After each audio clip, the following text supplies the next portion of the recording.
டெக்ஸ்க்ரோல் தமிழ் நேயர்களுக்கு வணக்கம். பிக்ஸ்பேக் பிராண்ட் வந்து சைனால ஃபேக்டரி வந்து ஓபன் பண்ணியிருக்காங்க. இதனால நமக்கு என்ன ப்ரோ யூஸ் அப்படின்னு கேட்டிங்கன்னா, நம்ம ரிவ்யூ பண்ற பெரும்பாலான ப்ரொஜெக்டர் எல்லாமே சைனால இருந்து இம்போர்ட் செய்யப்பட்டு இந்தியால ரீபிராண்டிங் பண்ணி வாரண்டி சப்போர்ட்டோட விற்கிறாங்க. இந்த பிக்ஸ்பேக் பிராண்ட் என்ன பண்ணியிருக்காங்கன்னா, ஒரு படி மேல போய் சைனாலேயே ஃபேக்டரி ஓபன் பண்ணியிருக்காங்க. இந்த விஷயம் கேள்விப்பட்ட உடனே நான் ஃபர்ஸ்ட் உங்களுக்காக ஒரு ரெக்வஸ்ட் வந்து அவங்க கிட்ட வச்சிருந்தேன். என்னன்னா, ரெடி பண்ற ப்ரொஜெக்டரை ஸ்டார்டிங் டு எண்ட் வரைக்கும் நம்ம ஆடியன்ஸ்க்கு வந்து ஒரு டெமோ மாதிரி காட்டுங்க. அப்ப நமக்கு புரியும் ஒரு ப்ரொஜெக்டர் குவாலிட்டி செக்ல இருந்து வெளியே வருது அப்படின்னா எந்த அளவுக்கு அது வந்து ரொம்ப ஸ்ட்ரெஸ் டெஸ்டிங் கோ த்ரூ பண்ணுது அப்படின்ற ஒரு விசிபிலிட்டி கிடைக்கும் அப்படின்றதுக்காக நான் கேட்டிருந்தேன். வீடியோ சென்ட் பண்ணியிருக்காங்க. இன்னைக்கு நம்ம சேனல்ல சைனால பிக்ஸ்பேக் பிராண்ட் ஓபன் பண்ணியிருக்க அந்த ஃபேக்டரி டூரை பத்தின வீடியோ தான் பார்க்க போறோம். ரொம்ப முக்கியமான ஒரு விஷயம் இந்த வீடியோல இருக்கு. நீங்க ஷார்ட்ஸ்ல பார்த்துட்டீங்கன்னா ரிலேட்ஸ்ல வந்து உங்களுக்கு ஃபுல் வீடியோ லிங்க் தரேன். அதுல போய் பாருங்க. ரெண்டு ப்ரொஜெக்டர் பார்க்க ஒரே மாதிரி இருக்கு. இது பிரைஸ் கம்மியா இருக்கு, இது பிரைஸ் ஜாஸ்தியா இருக்கு. பிரைஸ் கம்மியா இருக்கிறதே வந்து வாங்கிக்கலாம்னு நம்ம வந்து போவோம். ஆனா பிரைஸ் கம்மியா இருந்தா உள்ள ஸ்பெசிஃபிகேஷன் கம்மி பண்ணி வச்சிருக்காங்க அப்படின்றது நமக்கு தெரியாது. உள்ள பிரிச்சு பார்த்தா தான் தெரியும். ஒரு ஜெனரிக் ப்ரொஜெக்டரும் ஒரு பிக்ஸ்பேக் ரே கோல்டோட ப்ரொஜெக்டரை கம்பேரிசனா வீடியோ குவாலிட்டி எப்படி இருக்கு அப்படின்னு சொல்லிட்டு லைவா வந்து உங்களுக்கு டெஸ்டிங் இந்த வீடியோல இருக்கு. ஃபுல் வீடியோ ஸ்கிப் பண்ணாம பாருங்க. ஹோம் தியேட்டர் லோ காஸ்ட்ல செட் பண்ணோம் அப்படின்னு நினைக்கிறவங்களுக்கு நம்ம சேனல்ல ஃபார்வர்ட் பண்ணி விடுங்க. நிறைய வீடியோஸ் நான் வந்து அதை பத்தி போட்டிருக்கேன். நம்ம சேனலை சப்ஸ்கிரைப் பண்ணாம பார்த்தா சப்ஸ்கிரைப் பண்ணுங்க. ஆல்ரெடி சப்ஸ்கிரைப் பண்ண நண்பர்கள் எல்லாருக்குமே ரொம்ப ரொம்ப நன்றி. எஃபர்ட் பண்ணி மேக் பண்ணதுக்கு இந்த வீடியோ லைக் பண்ணுங்க. வாங்க வீடியோக்குள்ள போலாம். இதுதான் பிக்ஸ்பேக் ப்ராஜெக்ட் ஃபேக்டரியோட மெயின் என்ட்ரி. இவ்வளோ பெரிய பில்டிங் பாருங்க. அதுக்கப்புறமா ஃபேக்டரி லாபி என்ட்ரி முடிச்சிட்ட பிறகு இப்படி தான் உங்களுக்கு லாபி இருக்கும். லாபியில் தேவையான இன்ஃபர்மேஷன்ஸ் எல்லாமே உங்களுக்கு கொடுத்துருப்பாங்க. அதுக்கப்புறம் பார்த்தீங்கன்னா மற்ற ஃப்ளோருக்கு போக வேண்டிய ஸ்டேர்ஸு, சரிங்களா. அதுக்கப்புறம் மீட்டிங் ரூம் இப்படி தான் இருக்கும் உங்களுக்கு. சரி, இங்கே வந்து உங்களுக்கு அந்த போர்டு வச்சுருக்காங்க பிக்ஸ்பேக் ஜப்பான் அப்படின்னு சொல்லிட்டு. இது வந்து அசம்பிளி அண்ட் ப்ரொடக்ஷன் லைன். இங்கே தான் வந்து ப்ரொஜெக்டர் வந்து தயாரிப்பாங்க. எவ்வளோ பெரிய ஃபேக்ட்ரி பாருங்கள்.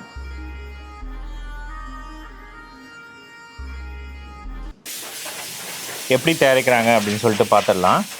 ஃபஸ்ட்டு உள்ளே அந்த ஹவுசிங்கை வந்து க்ளீன் பண்ணுறாரு நல்லா, எந்த டஸ்ட்டும் உள்ளே போய் உட்காரக்கூடாது அப்படின்றதுக்காக. அதுக்கு அடுத்தது பார்த்தீங்கன்னா உங்களுக்கு தெர்மல் பேஸ்ட்டை அவர் அப்ளை பண்ணுறாரு, ஹீட் இஷ்யூஸ் வரக்கூடாது அப்படின்றதுக்காக.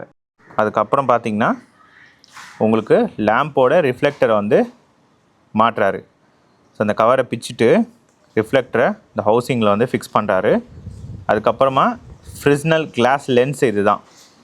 இந்த கிளாஸ் லென்ஸை வந்து அந்த மெயின் மோல்டில் வந்து அட்டாச் பண்ணுறாரு பாருங்கள்.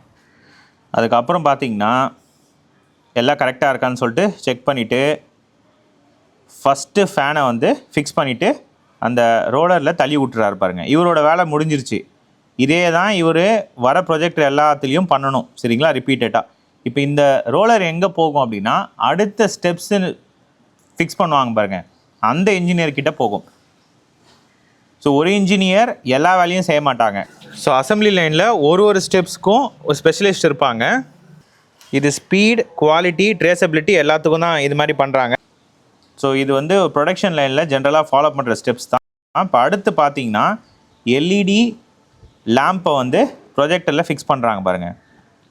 இந்த எல்இடி லேம்ப் தான் ரொம்ப முக்கியம். ஒரு தடவையும் நான் அந்த எல்இடி லைட் சோர்ஸை பற்றி நிறைய வீடியோஸில் சொல்லியிருக்கேன். ஸோ இந்த எல்இடி லைட் சோர்ஸ் யூஸ் பண்ணதுனால தான் இந்த ப்ரொஜெக்டர் நல்ல லைஃப் வருது. அதை ஃபிக்ஸ் பண்ணிவிட்டு ஸ்க்ரூ பண்ணிடுறாரு பாருங்கள்.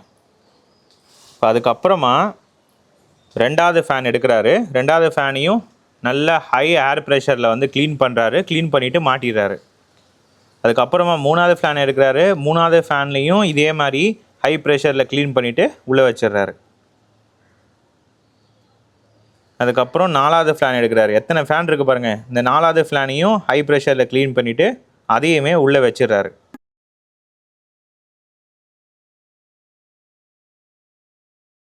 எல்லாத்தையும் வச்சுட்டு கரெக்டாக இருக்கா அப்படின்னு சொல்லிட்டு ஒரு தடவை செக் பண்ணி பார்க்குறாங்க. செக் பண்ணி பார்த்துட்டு எல்லாம் கரெக்டாக இருக்குது அப்படின்னா திருப்பியும் அதே ரோலரில் வச்சுருவார். அடுத்த ஸ்டெப்பு ஃபிக்ஸ் பண்ணுறவங்க கிட்ட அது போயிடும். இவரோட வேலை முடிஞ்சிருச்சு. இப்போ அடுத்து பார்த்திங்கன்னா ஸ்பீக்கர் வந்து ஃபிக்ஸ் பண்ணுறாரு பாருங்கள். இந்த நல்ல ஆடியோ குவாலிட்டி வந்து சூப்பராக வரணும் அப்படின்றதுக்காக ஸ்பீக்கரை வந்து ஃபிக்ஸ் பண்ணிவிட்டு அதை ஸ்க்ரூ பண்ணுறாரு. எவ்வளோ ஃபாஸ்ட்டாக பண்ணுறாங்க பாருங்கள், அதுதான் இங்கே நம்ம ரொம்ப கவனிக்க வேண்டிய ஒரு விஷயம். ஃபுல்லாக ஆட்டோமேட்டட் தான். அதுக்கப்புறம் ஹீட் சிங்க் எடுக்கிறாரு பாருங்கள். இந்த ஹீட் சிங்க் தான் வந்து இந்த ப்ரொஜெக்டரை ஹீட் ஆகாமல் பார்த்துக்கும். அந்த ஹீட் சிங்க்கையும் எடுத்து உள்ளே வந்து தள்ளி விட்டுறாரு.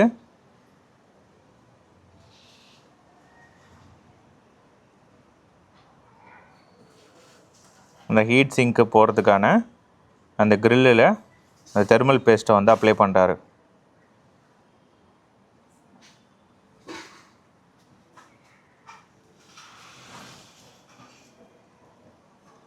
ஸோ அப்போ தான் உள்ளே வந்து கூலிங் நல்லா எஃபிஷியண்ட்டாக இருக்கும். அது ரொம்ப முக்கியம் ஒரு ப்ரொஜெக்டருக்கு. இதுக்கப்புறம் அடுத்த இன்ஜினியருக்கு அது போகுது. ஸோ இப்போ அடுத்து பார்த்திங்கன்னா இந்த ஏர் டைட்டு ஆப்டிக்கல் சீல்டு இன்ஜின்னு சொல்கிறாங்க பார்த்தீங்களா, அந்த கேஸிங்கை வந்து அவர் உள்ளே ஃபிக்ஸ் பண்ணுறாரு ப்ராப்பராக. ஒரே இடம் கூட கொஞ்சம் கூட மிஸ் அலைன்ட் ஆகக்கூடாது, அது ரொம்ப முக்கியம். அது எல்லாத்தையும் மேலே வந்து ஃபிக்ஸ் பண்ணிட்ட பிறகு ஏர் டைட் வந்து ஸ்க்ரூ போடுறாங்க. இந்த ஏர் டைட்டுக்கு ஸ்க்ரூ போட்டால் தான் கொஞ்சம் கூட டஸ்ட்டு வந்து உங்களுக்கு உள்ளே போகாது. அப்போ தான் 100% டஸ்ட் ஃப்ரீ அப்படின்னு நம்ம வந்து சொல்ல முடியும். இந்த ரே கோல்டில் அந்த டெக்னாலஜி வந்து உங்களுக்கு இருக்குது. நிறைய பேர் கேட்டிருந்தீங்க, ப்ரோ ஒரு டஸ்ட்டு ஃப்ரீ ப்ராஜெக்ட் சொல்லுங்கள் அப்படின்னு சொல்லிட்டு. ஸோ இப்படி தான் வந்து ஆப்டிக்கல் சீல்டு இன்ஜின் வந்து டெவலப் ஆகுது. இங்கே தேவையில்லாத இடத்துல காற்று போகக்கூடாது அப்படின்றதுக்காக கேப் இருக்க இடத்தெல்லாம் ஃபில் பண்ணி வைக்கிறாங்க. ஸோ அப்போ தான் ஃபுல் சீல்டு இன்ஜின் நமக்கு கிடைக்கும். ஸோ அதை முடிச்சுட்டு ரோலரில் வச்சிடுறாரு. இப்போ அடுத்து பார்த்திங்கன்னா ப்ரொஜெக்டர் லென்ஸை வந்து நம்ம ஃபிக்ஸ் பண்ணணும். இருக்கிறதுலே ரொம்ப முக்கியமான காம்பனண்ட் வந்து இந்த ப்ரொஜெக்டரோட லென்ஸு. இந்த லென்ஸை ஃபிக்ஸ் பண்ணுறது அந்த ஹவுசிங் ஸ்க்ரூ வந்து டைட் பண்ணுறாரு பாருங்க. டைட் பண்ணிவிட்டு அதுக்கப்புறமா லென்ஸை வந்து உள்ளே வைக்கிறாங்க. ப்ரொஜெக்டர் லென்ஸை வந்து ஸ்க்ரூ பண்ணுறாங்க. இந்த ப்ரொஜெக்டர் லென்ஸ் மாட்டும் போது கூடவே நம்ம ஆட்டோமேட்டிக் ஃபோக்கஸ் செட்டப்பும் நம்ம வந்து பண்ணி ஆகணும். அது கூட வந்து சர்வோ மோட்ரு வைக்கிறாங்க. இந்த சர்வோ மோட்ரு தான் நமக்கு ஹெல்ப் பண்ணும், சரிங்களா? ஆட்டோமேட்டிக் ஃபோக்கஸ் நம்ம இப்போ பார்க்குறோம்ல, அது எல்லாமே இந்த மோட்டர் மூலிமா தான் நம்ம வந்து அச்சீவ் பண்ண வேண்டியதாக இருக்குது. கேமரா சென்சரும் நமக்கு வந்து ஃபிக்ஸ் பண்ணணும். அதுதான் வந்து இப்போ அவங்க பண்ணுறாங்க. இது எல்லாம் சேர்ந்து தான் நம்ம automatic focus and automatic keystone adjustment நம்மளால் பண்ண முடியுது, சரிங்களா? இதுதான் ஹார்ட்வேரில் நம்ம தேவையான காம்பனண்ட். இதை ஃபிக்ஸ் பண்ணிவிட்டு திருப்பியும் வந்து அடுத்த இன்ஜினியர் என்ன பண்ணுறாருன்னு பார்த்தீங்கன்னா, இந்த பேசிவ் ரேடியேட்டர் செட்டப், இந்த பேசி சவுண்டு வரணும் அப்படின்றதுக்காக அந்த பேசிவ் ரேடியேட்டர் கூட வந்து அட்டாச் பண்ணுறாரு. அதை வச்சுட்டு அதை வந்து ஸ்க்ரூ பண்ணிடுவாங்க. ஒரு சவுண்ட் எஃபெக்ட் நல்லா வேணும் அப்படின்னா நமக்கு வந்து பேஸ் வந்து நல்லா இருக்கணும். இப்போ பவர் சப்ளை வந்து உங்களுக்கு ஸ்க்ரூ போட்டு ஃபிக்ஸ் பண்ணுறாரு மோல்டிங்குள்ளே. அதுக்கப்புறம் எல்லா வயர்ஸையும் டைட் பண்ணுறாரு, சரிங்களா? அடிஷ்னலாக அதெல்லாம் டைட் பண்ணிட்ட பிறகு அதுக்கப்புறம் ரோலரில் வச்சுருவாங்க. இப்போ இன்னொரு இன்ஜினியர் என்ன பண்ணுறாருன்னா, எடுத்துட்டு ரொம்ப முக்கியமான ஸ்டெப்பு, இதுதான் ரொம்ப கவனிக்கணும், போலரைசர் கிளாஸ் வந்து வைக்கிறாரு பாருங்கள். ஸோ இதுதான் வந்து ஒரு ப்ரொஜெக்டர் ஹீட் ஆகாமல் உங்களுக்கு மோல்டில் தடுக்கும். ஸோ அந்த போலரைசர் கிளாஸை வந்து உங்களுக்கு வச்சிட்ட பிறகு லென்ஸை வந்து எடுக்கிறாரு பாருங்கள். ஸோ இந்த லென்ஸ் வந்து ரொம்ப முக்கியம். அதையும் வந்து ஹை ப்ரெஷர் காற்று வச்சு நல்லா க்ளீன் பண்ணிவிட்டு லென்ஸை உள்ளே ஃபிக்ஸ் பண்ணுறாங்க. ஃபிக்ஸ் பண்ணிட்ட பிறகு எல்சிடி டிஸ்பிளே வந்து உங்களுக்கு எடுக்கிறாரு. ஸோ அதில் தான் உங்களுக்கு அந்த எல்லோ ரிப்பனுக்கான அந்த ஃபிக்ஸ் பண்ணுற ஒயரும் வரும். அதையும் நல்லா க்ளீன் பண்ணிடுறாரு. இந்த லென்ஸுக்கு மேலே தான் நீங்கள் எதாவது டஸ்ட் இருந்துச்சுன்னா உங்களுக்கு கிளியராக தெரியும். ஸோ அதை தவிர்க்கணும் அப்படின்றதுக்காக ஒரு காம்பனண்ட்டையும் க்ளீன் பண்ணி அதுக்கப்புறமா அந்த மோல்டு அவுட்டர் கேசிங்கான அந்த மோல்டை வச்சுட்டு டேப் போட்டு ஒட்டிடுறாரு பாருங்க. ஒட்டிட்டு அமுச்சு விட்டுறாரு. ஸோ இப்போ அடுத்து பார்த்தீங்கன்னா மதர் போர்டு வந்து ஃபிக்ஸ் பண்ணுறது. மதர் போர்டு ஃபிக்ஸ் பண்ணும் போதே உங்களுக்கு லைவாக அவங்க ப்ரொஜெக்ட் பண்ணி பார்ப்பாங்க, சரிங்களா? ஸோ அதெல்லாம் கரெக்டாக இருக்கா அப்படின்னு சொல்லிட்டு இந்த மதர் போர்ட் சாக்கெட்ஸ்லாம் சால்டர் பண்ணுவாங்க. முன்னாடிலாம் நம்ம ஒயர்ஸ் அங்கங்கே அப்படியே பிஞ்சு போனதை பார்த்துருப்போம். இப்போ இதை வந்து இவர் ஃபிக்ஸ் பண்ணுவார், மதர் போர்டில் கனெக்ட் பண்ணிவிட்டு குவாலிட்டி டீம்ஸ்க்காக அனுப்பி விட்றாங்க பாருங்கள். அது வந்து குவாலிட்டி செக் பண்ணுறதுக்காக. So once quality check team வந்துருச்சு அப்படின்னா அவங்க என்ன பண்ணுவாங்கன்னா ஸ்க்ரீனு, ரிமோட்டு, மதர் போர்டு, அதுக்கப்புறம் எல்லா காம்பனண்ட்டையும் நல்லா தரோவாக டெஸ்ட் பண்ணுவாங்க. இது வரைக்கும் நம்ம முன்னாடி பார்த்தது எல்லாமே ஹார்ட்வேர் அசம்பிளி. ஹார்ட்வேர் அசம்பிளி முடிச்சிட்ட பிறகு சாஃப்ட்வேர் குவாலிட்டி டீம் என்ன பண்ணுவாங்கன்னா அவங்க இன்ஸ்டால் பண்ணியிருக்கிறது எல்லாமே கரெக்டாக சிங்க் ஆகி ஒர்க் ஆகுதா அப்படின்னு சொல்லிட்டு பார்ப்பாங்க. இந்த டெஸ்டிங்கில் ஏதாவது டிஃபெக்ட் கண்டுபிடிச்சாங்க அப்படின்னா திருப்பி அனுப்பிச்சி விட்ருவாங்க. இவங்க இந்த மாதிரி இஷ்யூஸ் ஃபேஸ் பண்ணுறாங்க அப்படின்னு சொல்லிட்டு நோட்டிஃபை பண்ணிவிட்டு அது சரியாகி வந்துட்ட பிறகு தான் அடுத்த ஸ்டெப்புக்கு அது போகும். சரிங்களா? ரொம்ப நேரம் டைம் ஸ்பெண்ட் பண்ணி இந்த குவாலிட்டி செக் வந்து பண்ணுவாங்க. ஸோ அதை தான் நீங்கள் வந்து இப்போ பார்த்துட்ருக்கீங்க. ஆடியோ ப்ளே பண்ணி பார்ப்பாங்க, அதோட சவுண்டு வந்து பார்ப்பாங்க, HDMI சப்போர்ட் பண்ணுதா அப்படின்னு சொல்லிட்டு அந்த HDMI டிவைஸை பார்ப்பாங்க. எந்த ஒரு போர்ட்லையும் கனெக்ட் பண்ணல அப்படின்னா அது கனெக்ட் பண்ணலன்னு சொல்லிட்டு காட்டணும். கொஞ்சம் கைரோஸ்கோப்பு சென்சார் வந்து ஒர்க் ஆகுதா அப்படின்னு சொல்லிட்டு செக் பண்ணுறாங்க பாருங்கள். இந்த கைரோஸ்கோப்பை வந்து டில்ட் பண்ணும்போது ஆட்டோமேட்டிக்காக அது டிடெக்ட் பண்ணணும். டிடெக்ட் பண்ணிவிட்டு ஆட்டோ ஸ்க்ரீன் அலைன்மெண்ட்டை வந்து அதை எக்ஸிக்யூட் பண்ணணும். இது எல்லாத்தையும் எப்படி வந்து செக் பண்ணுறாங்க பாருங்கள்.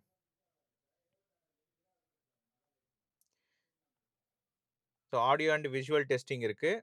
இந்த கோஆர்டினேட்ஸ் எல்லாம் நல்லா டியூன் பண்ணியிருந்தாங்கன்னா பிக்சர் குவாலிட்டி வந்து ரொம்ப ஷார்ப்பராக இருக்கும். ரிமோட் வந்து ஒழுங்காக ஒர்க் ஆகுதா அப்படின்னு சொல்லிட்டு ஒரு செட்டிங்ஸ்லையும் போய் செக் பண்ணி பார்க்குறாங்க பாருங்கள். ஸோ வைஃபை வந்து செக் பண்ணுறாங்க. செக் பண்ணிவிட்டு வீடியோ வந்து ப்ளே பண்ணி பார்ப்பாங்க. கரெக்டாக கனெக்ட் ஆகுதான்னு சொல்லிட்டு ஈச் அண்ட் எவ்ரி ஸ்டெப்ஸு பொறுமையாக பண்ணுறாங்க பாருங்கள். ப்ரொஜெக்டரை சீலிங் மவுண்ட் பண்ணும்போது நம்ம டில் பண்ணுவோம். நம்ம வீடியோஸில் எல்லாம் ரொம்ப டீட்டெயிலாக நம்ம போடுறதுக்கு ரீசனே இதுதான். குவாலிட்டி டீம் பண்ணுறது தான் நம்ம ப்ரொஜெக்டர் சேனல்லே நம்ம பண்ணுறோம். நீங்கள் கவனிச்சிங்கன்னா தெரியும். ஸோ இப்போ ஜூம் செட்டிங்ஸ்லாம் கரெக்டாக ஒர்க் ஆகுதா அப்படின்னு சொல்லிட்டு பார்க்குறாங்க பாருங்கள்.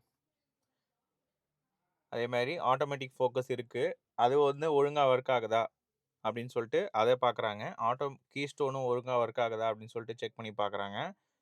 ஜஸ்ட்டு கைரோஸ்கோப் டில் பண்ணால் ஒர்க் ஆகுதான்னு பார்க்குறாங்க. இதெல்லாம் பண்ணிட்ட பிறகு உங்களுக்கு ஏஜிங் ரூம், இது எதுக்குன்னா ஏஜிங் அண்ட் ஸ்ட்ரெஸ் டெஸ்டிங்னு சொல்லிட்டு ஒரு ரூம் இருக்குது.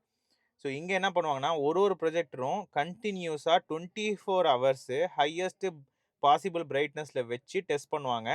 சவுண்டு செக் பண்ணுவாங்க, லோடை செக் பண்ணுவாங்க, சாஃப்ட்வேர் அண்ட் ஹார்ட்வேர் லிமிட்ஸ் எல்லாத்தையும் இதில் செக் பண்ணி பார்ப்பாங்க. இதில் ஏதாவது உங்களுக்கு ப்ராப்ளம் வந்துச்சு அப்படின்னா திருப்பியும் அது வந்து மேனுஃபேக்சரிங் யூனிட்டுக்கே போயிடும். சரிங்களா?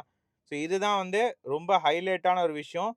மினிமம் ரன் பண்ணால் தான் ப்ரொஜெக்ட் நல்லா வருதா அப்படின்னு சொல்லிட்டு நமக்கு தெரியும். சரிங்களா? இப்போ அடுத்தது பார்த்தீங்கன்னா நான் முன்னாடி இன்ட்ரோவில் சொல்லியிருந்தேன்ல, ஒரு ஜென்ரிக் ப்ரொஜெக்டரும் பிக்ஸ்பேக் ரே கோல்டு ப்ரொஜெக்டர் ஒரே அவுட்டர் கேசிங் இருக்குது. இது ரெண்டுத்தோட குவாலிட்டி என்ன இருக்குது, differences side by side comparison வந்து உங்களுக்கு காமிக்கிறேன்.